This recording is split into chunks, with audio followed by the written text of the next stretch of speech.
अस्सलाम वालेकुम। इकबाल एडवोकेट। आज का जो हमारा लीगल लेक्चर है वो है can spouse divorce me without knowledge. क्या मेरा स्पाउस बगैर मेरे इल्म के क्या डिवोर्स दे सकता है। This is today legal lecture. Divorce के हवाले से वैसे हमारे बहुत से और भी लीगल लेक्चर मौजूद हैं। आज जो हम ये देख रहे हैं अंडर सेक्शन 307 है, जो कि एक difference form of the divorce जो कि मुतय्यन किया गया है मोहम्मदन लॉ में। उसमें ये कहा गया है कि हस्बैंड किस तरीके से डिवोर्स कर सकता है।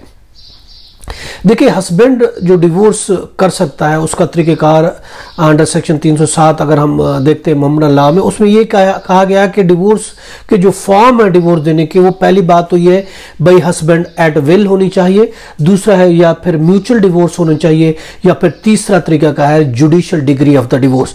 ये तीन तरीके हैं डिवोर्स के, यानी हस्बैंड अपनी मर्जी से, जो कि उसको इस्लाम इजाज़त देता है, जो उसको लॉ इजाज़त देता है कि वो अपनी वाइफ को डिवोर्स कर सके। दूसरा है म्यूचुअल, दोनों अगर रजामंद हैं तो भी वो डिवोर्स ले सकते हैं। ये दो तरीके जो ये आउट ऑफ कोर्ट के। और तीसरा जो तरीकाकार है वो है जुडिशियल डिग्री हासिल करने का डिवोर्स का। ये तीन तरीके, यानी कोर्ट के जरिए और आउट ऑफ कोर्ट, ये तीन तरीके जो फॉर्म इस्तेमाल किए गए हैं डिवोर्स के, वो तीन है।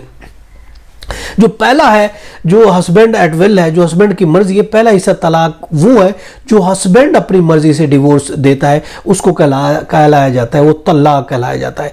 देखिए, अंडर सेक्शन 308 और जो है ये मोहम्मदन लॉ का, उसमें तलाक का तरीक़ेकार दिया गया है 308 से 315 तक कि किस तरीके से तलाक दी जाती है।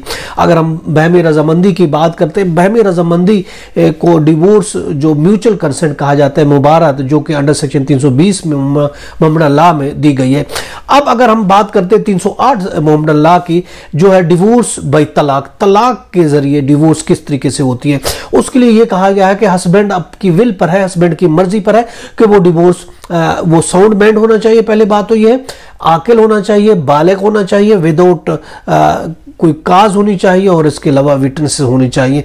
तो ये तरीक़ेकार है 308 के तहत डिवोर्स देने का, जो तलाक का तरीक़ेकार दिया गया है।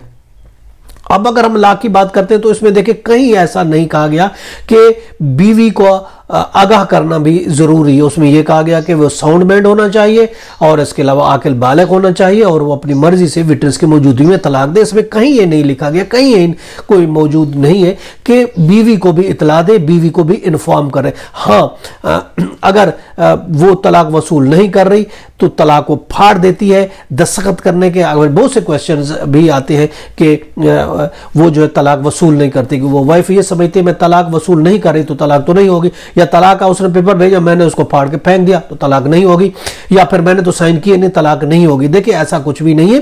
तलाक के लिए जो तरीक़ेकार दिया गया है, उसके लिए हस्बैंड को एक राइट दिया गया है कि वो बीवी को तलाक कर सकता है। उसके लिए जरूरी नहीं है कि बीवी की रजामंद, अगर बाई तलाक के जरिए हस्बैंड की मर्जी से, तो जरूरी नहीं कि बीवी साइन करे, जरूरी नहीं बीवी को वो आगाह करे, वो भी जरूरी नहीं है। बीवी अगर कागज फाड़ भी देती है, अगर उसको कहते मुझे तो पता नहीं है, मुझे तो इन्फॉर्म नहीं किया, तो भी डिवोर्स हो जाएगी।